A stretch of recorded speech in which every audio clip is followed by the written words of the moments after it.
Bismillahirrahmanirrahim. Assalamualaikum warahmatullahi wabarakatuh. Alhamdulillah, Alhamdulillah, Subhanallah wa la ilaha illallah, Allahu Akbar. Alhamdulillah, segala puji hanyalah milik Allah, Rabb yang masih memberi kesempatan kita untuk bisa menghirup udara dunia. Sementara banyak saudara-saudara kita yang tidak lagi diberi kesempatan mahal ini oleh Allah Subhanahu wa Ta'ala. Salawat serta salam tercurah limpah kepada junjungan kita Nabi Allah Muhammad sallallahu alaihi wasallam. Semoga kelak kita dipertemukan dengannya dan bisa menatap wajahnya dan bersama dengannya selama-lamanya di surga Firdaus A'la. Bapak Ibu yang dirahmati Allah, terima kasih atas kehadirannya, terutama para guru-guru saya yang sangat saya muliakan.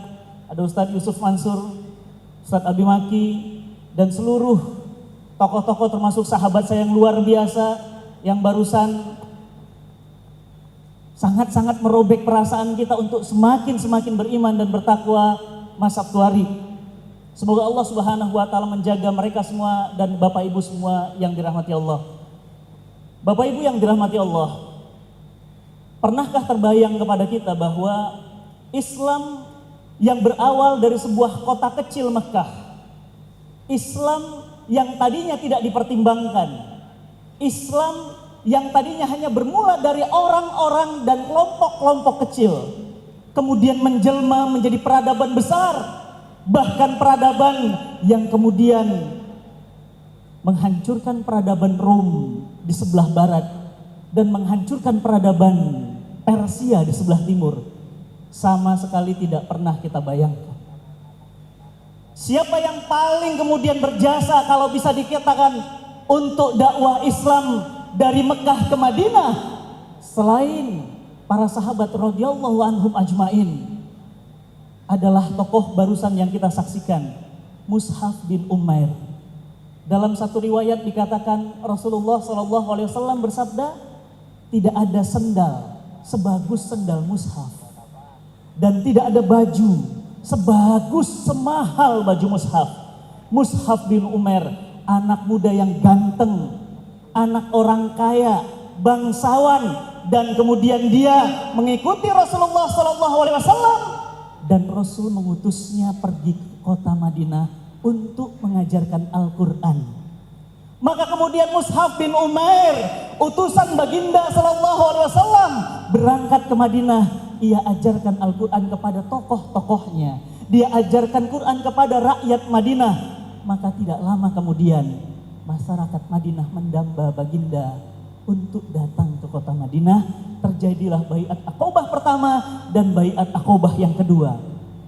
Bapak Ibu yang dirahmati Allah, tapi tahukah bagaimana jejak-jejak Mus'haf bin Umair?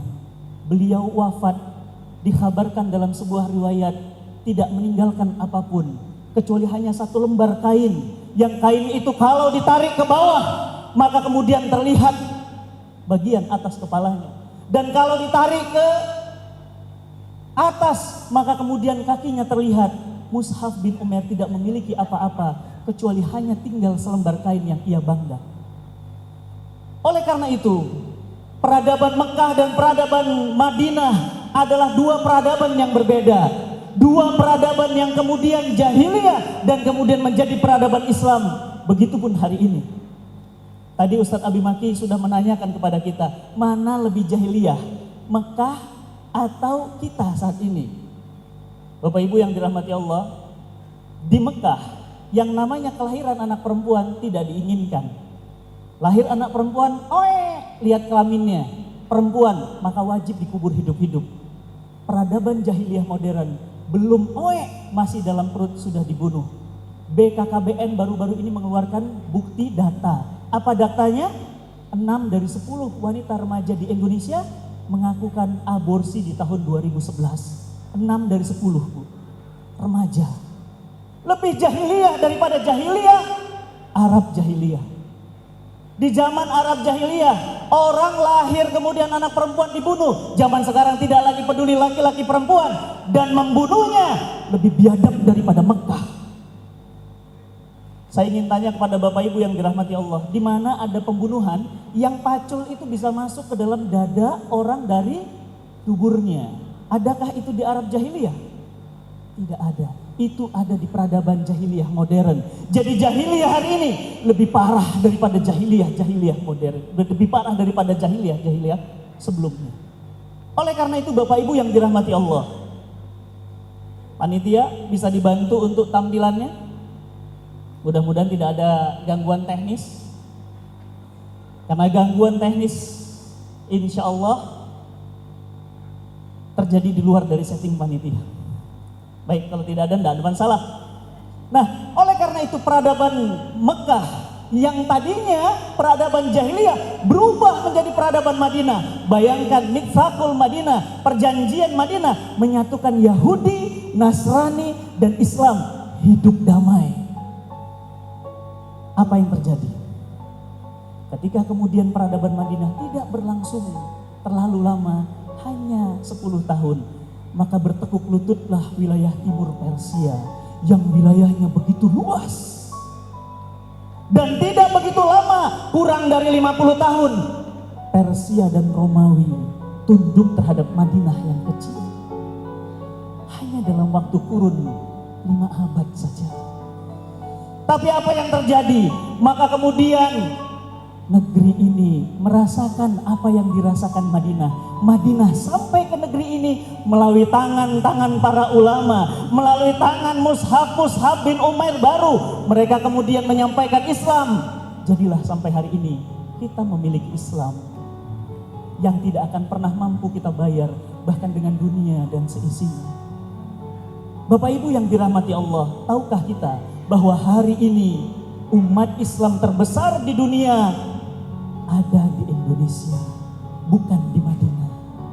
Umat Islam terbesar itu ada di negeri kita ini, Indonesia.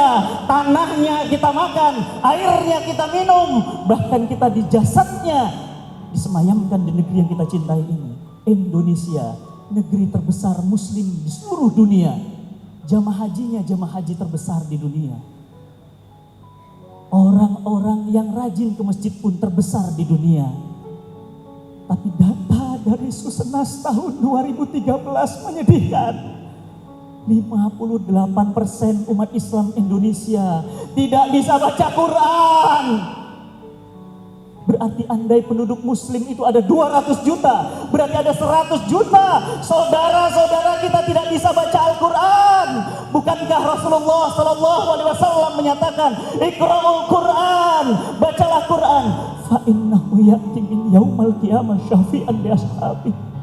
Bacalah Quran, bacalah Quran, karena Quran akan datang menjadi syafaat bagi pembacanya. Bagaimana datang syafaat bagi pembacanya kalau setengah penduduk negeri yang kita cintai ini tidak bisa baca Quran? Pernah pada satu kesempatan kami mengisi di 300 jadwal di kajian perkantoran selama Ramadan.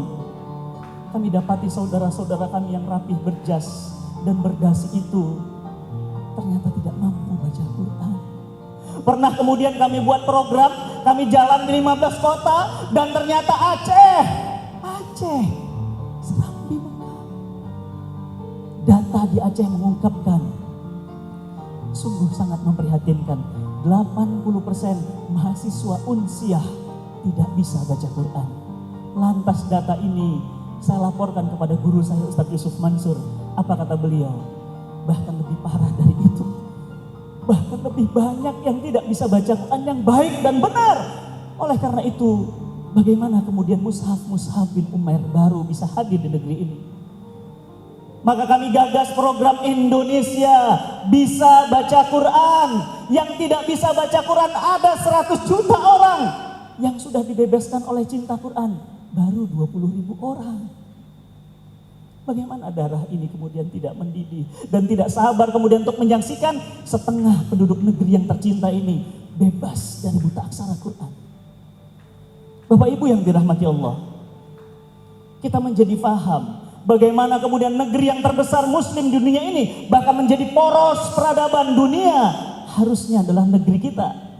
Tapi Masya Allah, kalau tadi Mas Satwari katakan bahkan sampai daging kurban pun dikorbankan hanya untuk bayar cicilan mobil. Negeri ini pun demikian. Kita kemudian menyaksikan bagaimana pengadaan Al-Quran dikorupsi, pengadaan haji dikorupsi. Betapa mirisnya negeri ini, negeri yang kemudian dikatakan negeri penduduk terbesar muslim di dunia, tidak bisa baca Quran. Maka Bapak Ibu yang dirahmati Allah, untuk menjadi mushaf bin Umair baru, yang kata Rasulullah SAW, wahai mushaf, tidak ada tempat yang pantas bagimu kecuali di surga bersamaku. Kita ingin membentuk mushaf bin Umair baru di negeri ini. Negeri di mana muslim, umat Nabi kita Muhammad SAW terbanyak di tempat ini. Maka saya mengajak kepada Bapak Ibu semua, marilah yang pertama kita berkontribusi. Hijrah yang sudah diingatkan tadi bukan hanya untuk diri kita sendiri. Rasulullah SAW bersabda, "Man asbaha walam yahtam bi amril muslimin falaisa minhum." Barang siapa yang bangun subuh sementara dia tidak pernah peduli urusan saudaranya, dia bukan golongan kaum muslimin. Maka mulai hari ini, mari hijrah bukan hanya untuk negeri, hijrah juga untuk diri dan negeri ini, untuk menjadi negeri yang diberkahi oleh Allah Subhanahu wa taala. Allah Subhanahu wa taala berfirman, "Walau anna ahlul qura amanu wa taqaw la fatahna 'alaihim barakah minas samaa'i wal ard walakin kadzabu fa akhadnahum bima kanu yaksibun." Akan tetapi mereka mendustakan ayat-ayat kami, maka kami siksa mereka dengan perbuatan mereka sendiri. Maka Bapak Ibu yang dirahmati Allah, di hari yang mulia ini, hari Muharram, hari perubahan di mana Rasulullah SAW hijrah dari Mekah ke Madinah, maka mulai hari ini juga kita ingin kita semua menjadi mushaf bin Umair baru yang kelak bersama Rasulullah SAW di surganya. Dan amal yang paling dicintai Rasulullah SAW adalah amal mengajarkan Al-Quran. Khairukum man ta'allama al-Quran wa 'allam. Barang siapa yang mengajarkan Quran dan kemudian mempelajarinya, itulah profesi terbaik, itulah profesi yang paling dibanggakan. Maka mulai hari ini, di bulan Muharram ini, bukan hanya diri kita yang berubah, tapi negeri ini mari ajak untuk berubah. Karena negeri ini, negeri di mana andai Rasul kita hadir di sini, beliau akan meneteskan air mata bangga dan bahagia. Karena ternyata yang mengucapkan kalimat La ilaha illallah Muhammadur Rasulullah ada di negeri ini. Bapak Ibu yang dirahmati Allah, saya mengajak kepada Bapak Ibu yang dirahmati Allah, di saat yang sempit ini, untuk kemudian melakukan aktivitas besar. Karena hidup kita sebentar, hidup kita hanya sekali di alam dunia. Allah Subhanahu wa taala tidak memberikan kesempatan di sini 2 kali, hanya 1 kali. Maka lakukanlah amal-amal yang bisa mengalirkan pahala selamanya meskipun kita sudah tidak ada. Amal-amal itu adalah mewakafkan diri dan harta kita untuk terwujudnya negeri ini menjadi negeri Indonesia cinta Quran. Tidak ada pilihan lain, karena waktu kita terbatas, waktu kita sempit. Allah Subhanahu wa taala berfirman, "Kaifa ta'furuna billahi wa kuntum amwatan fa ahyakum summa yumitukum summa yuhyikum summa ilaihi turja'un." Bagaimana bisa kalian durhaka kepada Allah padahal dulu kalian mati segumpal darah lalu dihidupkan, dan sekarang kita hidup. Besok kita akan yumitukum, dan besok kita akan yuhyikum kedua kalinya, dan selamanya. Summa ilaihi turja'un, kembalikan kepada Allah untuk selama-lamanya. Maka Bapak Ibu yang dirahmati Allah, baru 20.000 yang dibebaskan dari 100 juta. Saya ingin bertanya, apakah itu jumlah yang besar? Apakah itu jumlah yang besar? Tidak, jumlah itu bagaikan tetes. Ketika umroh tahun lalu, saya menangis di depan Multazam. Saya curhat kepada Allah, ya Allah, Ustadz saya Abi Maki, Ustadz saya Yusuf Mansur, beliau punya puluhan ribu rumah tahfiz. Ya Allah, hamba minta, ya Allah, hamba ingin juga punya rumah tahfiz. Karena banyak umat Islam yang jangankan hafalan Quran, baca pun mereka tidak bisa. Alhamdulillah, diijabah oleh Allah. Sekarang pesantrennya sedang dibangun di Bintaro. Enggak luas, Gak sebesar pesantren Ustadz Abi Maki dan Ustadz Yusuf Mansur, cuma 5.000 meter di daerah Bintaro. Tapi konon katanya di situ tanahnya 20 juta per meter, Bunda. 20 juta per meter kalau dikali 5.000, lumayan 100 miliar. Dan sekarang sedang dalam proses pembangunan. Insya Allah mulai hari ini kita berjanji, kita hanya bukan merubah diri kita sendiri, tapi mari sama-sama kita merubah negeri ini. 20.000 bukan angka yang besar, tidak nampak dibandingkan 100 juta. Maka mulai hari ini, Bapak Ibu yang dirahmati Allah, yuk, waktu kita singkat, kita ingin 10.000 ditambah lagi. Dalam 1 tahun, 10.000 bebas buta aksara Quran di 15 kota, 333 kelas dengan harta dan tenaga yang Bapak Ibu bisa buat hari ini. Kepada panitia, saya minta kemudian untuk mempersiapkan. Karena saya lihat Bapak Ibu sudah tidak sabar ingin kemudian untuk mengerahkan harta terbaiknya. Karena mereka yakin apa yang kemudian mereka kerahkan, apa yang mereka sedekahkan, itulah harta hakiki mereka. Dan apa yang mereka gunakan, itulah habis. Oleh karena itu Bapak Ibu yang dirahmati Allah, saya minta bantuan panitia untuk kemudian mempersiapkan kotak-kotak donasinya.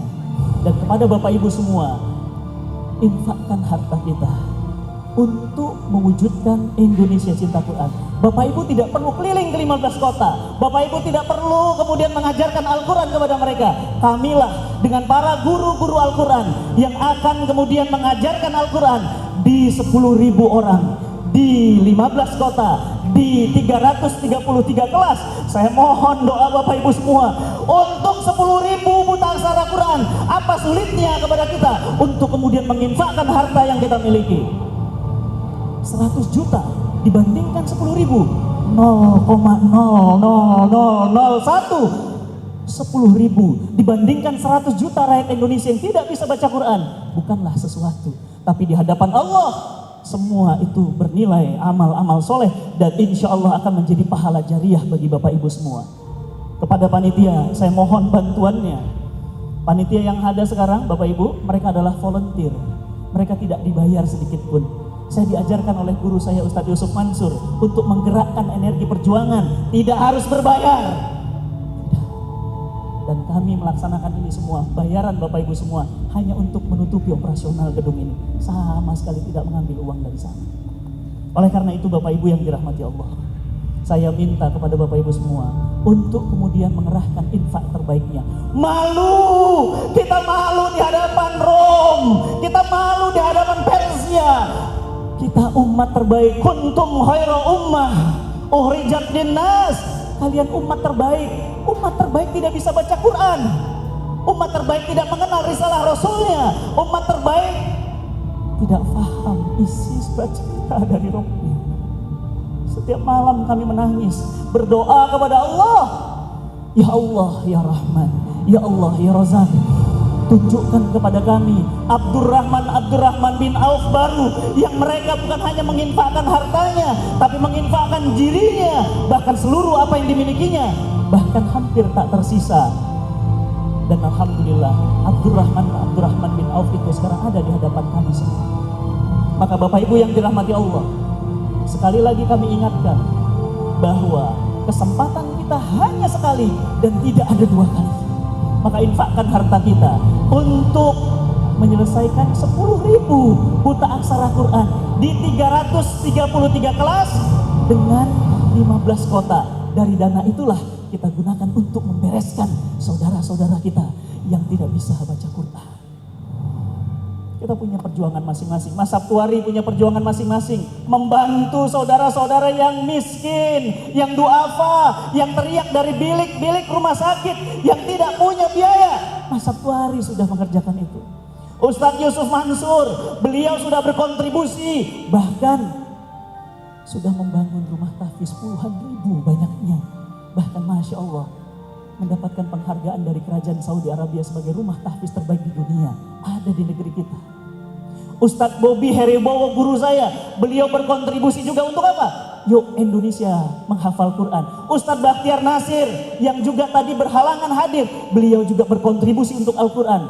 Indonesia tadabur Quran. Maka mulai hari ini kita pun berkontribusi bagi-bagi tugas untuk kemudian menyelesaikan yang belum bisa baca Quran. 53%. Bahkan data dari BPS tahun 2009, 5 dari 10 jamaah haji Indonesia, 5 dari 10 jamaah haji Indonesia tidak bisa baca Quran. Karena syarat untuk berangkat haji tidak dites baca Qurannya. 5 dari 10 jamaah haji. Jadi kalau ada 10 jamaah haji, 5-nya tidak bisa baca Quran. Betapa malu diri ini di hadapan Allah. Apa nanti kemudian ketika aku berhadapan di depan Rabbku dan kemudian dia ditanya, wahai, kenapa engkau diam melihat saudara-saudaramu tidak bisa baca Al-Quran? Kamu punya metode tahrir, metode yang begitu mudah, cepat dan menyenangkan. Kamu tidak bisa baca Quran. Lihat saudaramu, mereka kemudian tidak bisa baca Quran. Maka mulai hari ini Bapak Ibu yang dirahmati Allah, mari kita selesaikan mimpi besar kita untuk mewujudkan negeri ini. Bukan hanya hijrah diri pribadi, tapi hijrah untuk mewujudkan Indonesia cinta Quran. Kepada Allah saya serahkan, kita serahkan semua ampunan dan pertolongan. Kepada Allah lah kita akan kembalikan semua urusan. Yang benar hanyalah milik Allah, yang salah kamilah tempatnya. Mohon maaf atas segala kekurangannya. Assalamualaikum warahmatullahi wabarakatuh.